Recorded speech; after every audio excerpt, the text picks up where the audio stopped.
कलये ददौ द्वितं पानं स्त्रियाः शुना यत्र धर्मश्चतुर्विधा।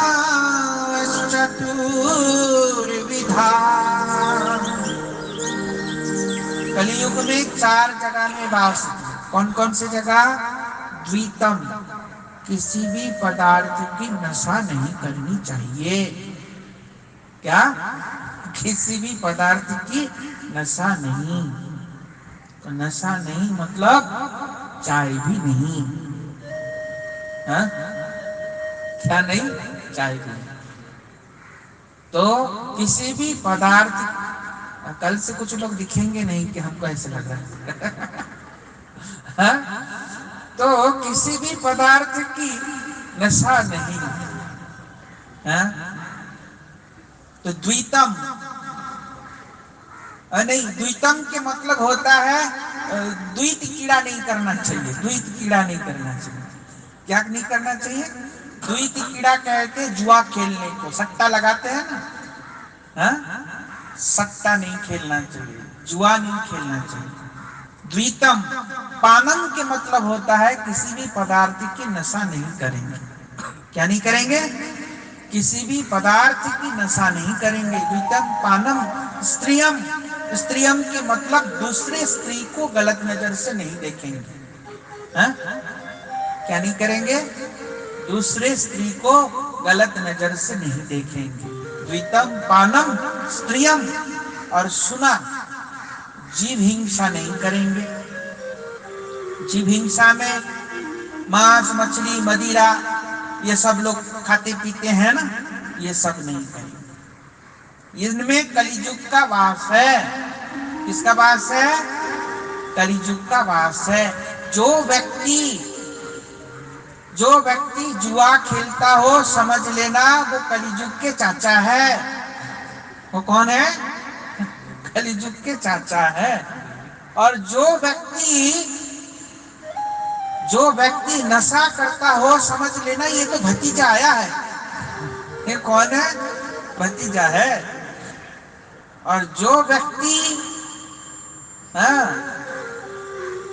दूसरे स्त्री को गलत नजर से देखता है तो सोच लेना ये मामा है। मतलब उन्हीं के सही संबंधी हैं। हाँ, क्योंकि उन जगहों में कली का वास है। इसीलिए ये सब काम नहीं करना चाहिए।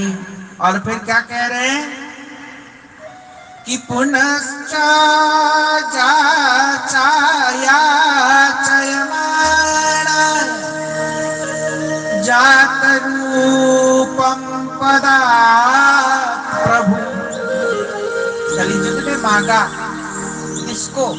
राजा को, कि हमको और एक जगह दे दो महाराज। 4 जगह तो है मात्र, एक जगह और दे देते तो अच्छा ही होता। कलिजुग ने ऐसा मांगा। 4 जगह में मैं कैसा प्रभाव दिखा पाऊंगा? पर कलिजुग ने खूब प्रभाव जमाया, ऐसी बात नहीं है। अपना प्रभाव खूब जमा के रखे। आजकल दारू कौन नहीं पीता है? कोई छोड़ा है क्या? किसी को नहीं छोड़ा। तो कह रहे हैं करो और एक जगह दे दो। 4 जगह में क्या प्रभाव दिखाऊंगा अपना, थोड़ा एक जगह और तो दो। ऐसा कहा। और ऐसा कहा तो परीक्षित महाराज जी ने क्या कहा? परीक्षित महाराज जी कहने लगे अमुनी पंचस्थानानि यधर्म प्रभावतः कलि। 5वां स्थान स्वर्ण में दिया। कहा दिया? स्वर्ण में। सोने में 5वां स्थान दिया। सोने में देने के मतलब क्या है? पहले स्वर्ण मुद्राएं होती थी। क्या होता था? स्वर्ण मुद्रा होता था। पहले नहीं होते थे। तो इसलिए सोने में वास का मतलब होता है धन में वास। किसमें वास? धन में वास। सोने के वास का मतलब ये नहीं, लोग कहते हैं सोने की मतलब ईमानदारी के सोना में कली वास नहीं करते, बेईमानी के सोना में कली वास करता है। कुछ लोग ऐसे कहते हैं, पर वास्तविक में ईमानदारी सोना और बेईमानी सोना नहीं होता। वास्तविक में कहने की तात्पर्य क्या है कि जहां धन की अधिकता ज्यादा होगा वहां कली का वास होगा। क्या होगा? जहां धन की अधिकता ज्यादा होगा वहां कली का वास होगा। क्यों होगा? क्योंकि जिसके पास ज्यादा व्यर्थ धन है वही तो गलत काम करते हैं। जिनके पास धन सीमित है वो क्या गलत काम कर पाएगा? नहीं कर पाएगा। हरे कृष्ण।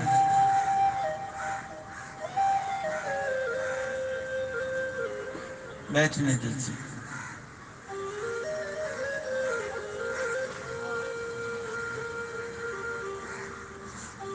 हरे कृष्ण। दंडवत। बैठिए।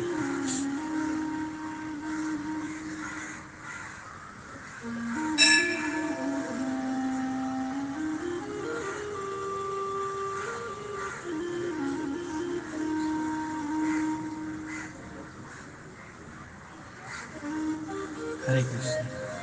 हरे कृष्ण। तो जिसके पास धन की, हरे कृष्ण,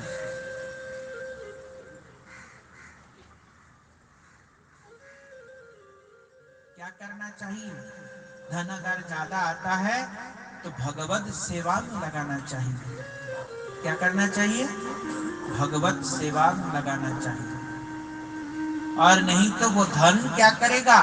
बुद्धि को बिगाड़ के रख देगा। पता भी नहीं चलेगा कि कब हमारा बुद्धि बिगड़ गया, ये पता भी नहीं चलेगा। तो इसलिए धन बुद्धि को बिगाड़ देता है। देता है कि नहीं देता? इसलिए कह रहे पांचवा जगह सोना मतलब धन में वास। तो ज्यादा धन कमाने से अगर आया भी ज्यादा धन तो भगवत सेवा में लगाना चाहिए। नहीं तो घर धीरे धीरे बिगड़ जाता है, सब बिगड़ने लगते हैं। बच्चे बात नहीं मानेंगे, धीरे धीरे ऐसा होगा। और धन को क्या करेगा? बच्चे तो उड़ाएगा ही उड़ाएगा, खुद भी उड़ाएगा, बुद्धि धीरे धीरे विकृत हो जाएगा। इसलिए कह रहे भगवान की सेवा में धन को लगाना चाहिए, ज्यादा धन आए तो। नहीं तो धन अधिक होने से कली का वास हो जाता है। किसका वास होता है? कली का वास होता है। इसलिए साधु संग में हमेशा व्यक्ति को रहना चाहिए। और साधु संग में जो व्यक्ति रहता है उसका बुद्धि कभी भी विकृत नहीं होता। क्या नहीं होता? बुद्धि विकृत नहीं होता। अब कली को ऐसा वास दे दिया और परीक्षित महाराज जी ने संतों के चरणों में अपराध किया। संतों के चरणों में जो परीक्षित महाराज जी अपराध किया, ये कली का प्रभाव नहीं है। लोग कहते हैं कि कली का प्रभाव है, पर कली का प्रभाव नहीं। जिनको भगवान ने गर्भ में दर्शन दिया, क्या उनके ऊपर कली का प्रभाव हो सकता है? उनके ऊपर कली का कोई प्रभाव नहीं है। पर भगवान स्वयं परीक्षित महाराज जी को जरिया बना करके भागवत का प्रचार करना चाहते थे। किसका प्रचार करना चाहते थे? भागवत धर्म का प्रचार करना चाहते थे। इधर आए, अभी थोड़ी देर बाद में। तो भागवत का प्रचार करना चाहते थे। किसका प्रचार करना चाहते थे? भागवत का। तो इसलिए परीक्षित महाराज जी से ये अपराध हुआ। और ये अपराध हुआ तो फिर क्या हुआ? उनके पुत्र ने श्राप दिया। श्रृंग ऋषि ने श्राप दे दिया। श्रृंगी ऋषि के पुत्र ने श्राप दे दिया, और श्राप दे के क्या कहा कि आज के 7वें दिन के बाद परीक्षित का मौत हो जाएगा, तक्षक नाम के सांप आके उसको डसेगा। ऐसा कह दिया। तो बाद में जब उनका आंख खुला, देखा कि मरा हुआ सांप पड़ा हुआ है, तो उसको हटाया, और हटा के बोलते उनका पुत्र रोष में बैठा हुआ था। बोलते क्या हुआ? बोलते जो होगी सो देखी जाएगी, हमने तो श्राप दे दिया, आज के बाद वो मर जाएगा 7वें दिन के बाद। 7वें दिन की उनकी मौत है पूरा। बोलते ये तूने क्या किया, कितना बड़ा अपराध कर दिया तुमने, ऐसा नहीं करना चाहिए था। अरे ऐसा राजा जो समाज के लिए इतना हितकर है, अरे हम लोग भी सुरक्षित इसलिए हैं, ऐसा राजा है, क्योंकि राजा धर्मात्मा होता है तो प्रजा भी अच्छे से पलते हैं, और राजा अगर धर्मात्मा नहीं होता तो प्रजा अच्छे से पलता नहीं। तो ऐसे धर्मात्मा राजा को तुमने श्राप दे दिया, इतना बड़ा दंड, ऐसा कहा। और कहा कोई जाकर के परीक्षित को बताओ कि आज के 7वें दिन के बाद वो मर जाएंगे, वो अपना उपाय करे। और परीक्षित महाराज जी के पास जब आके बताया, परीक्षित महाराज जी कहने लगे ये तो मेरा सौभाग्य है कि मैं मरूंगा बाद में, पता पहले ही चल गया, इससे बड़ा सौभाग्य और क्या हो सकता है। और परीक्षित महाराज जी ने अपने पुत्र को राज्य गद्दी में सौंप के खुद घर छोड़ के कहाँ चले गए? बोलते जाना ही था, आज नहीं तो अभी चला जाऊंगा। बहुत अच्छी बात है। और गंगा किनारे में आकर के बैठे, शुक्रताल में आके बैठे, और आके जैसे बैठे तो हजारों साधु संत वहां आ गए, और आकर के सभी लोग परीक्षित महाराज जी को देखने लगे, इतने बड़े राजा को श्राप दे दिया, कैसे इनका निवारण हो। सभी लोग आ गए। परीक्षित महाराज जी जैसे आंख खोला तो क्या देखा अपने सामने? हजारों साधु संतों का दर्शन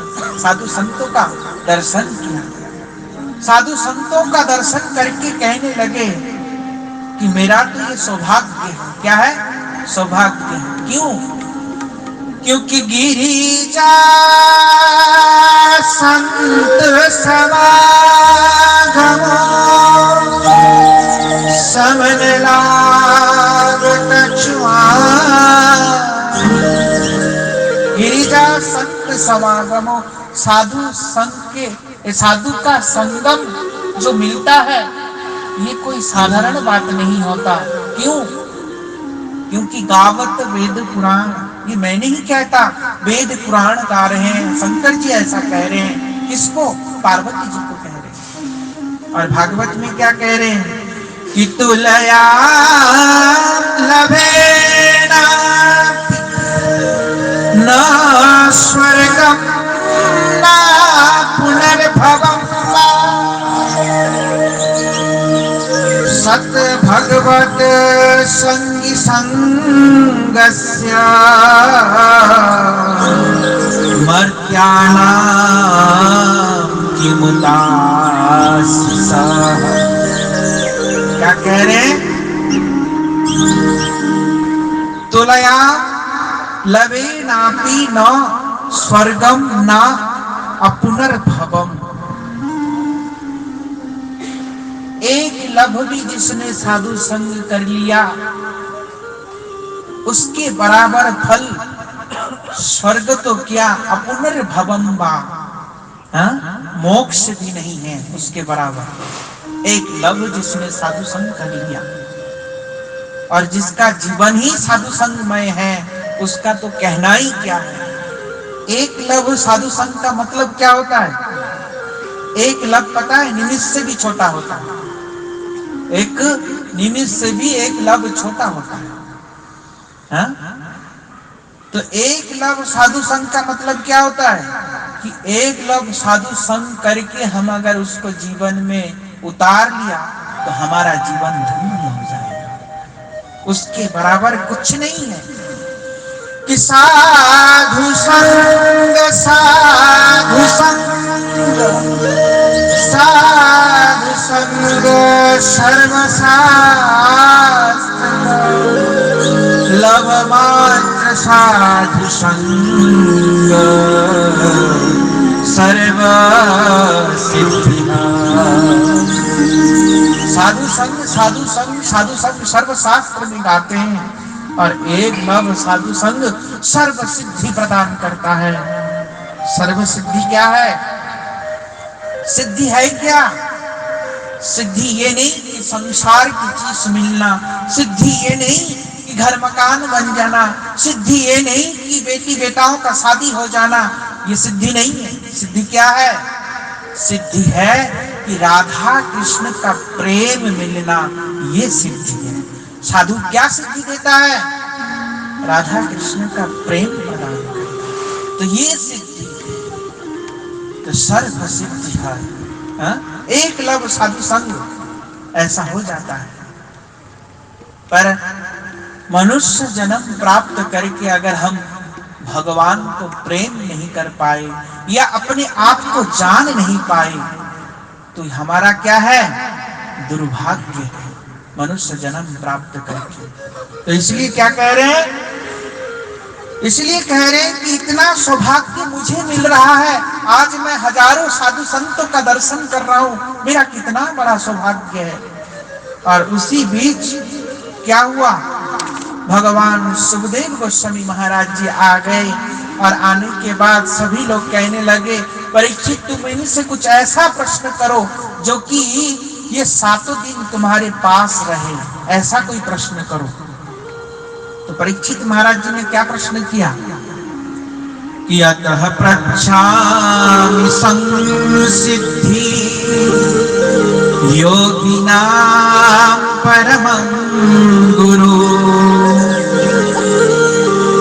पुरुषस्य हितकार्यं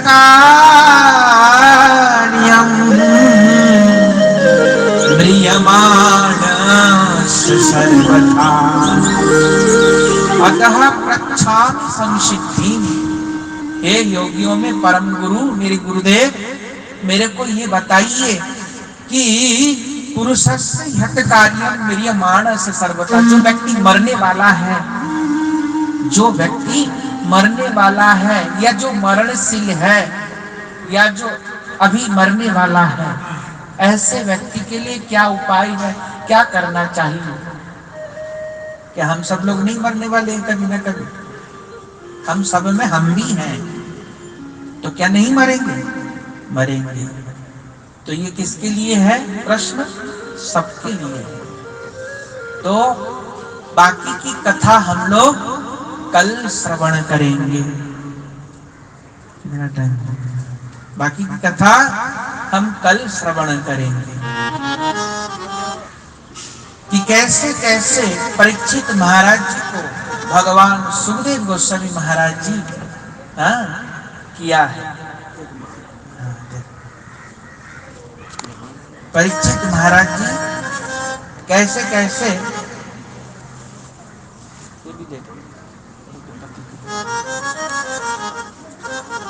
तो कैसे कैसे सुखदेव गोस्वामी महाराज जी कल बताएंगे। तो हम लोग कल यहाँ पे आएंगे ना, मैं उतर के जाऊंगा यहाँ पे भी आऊंगा।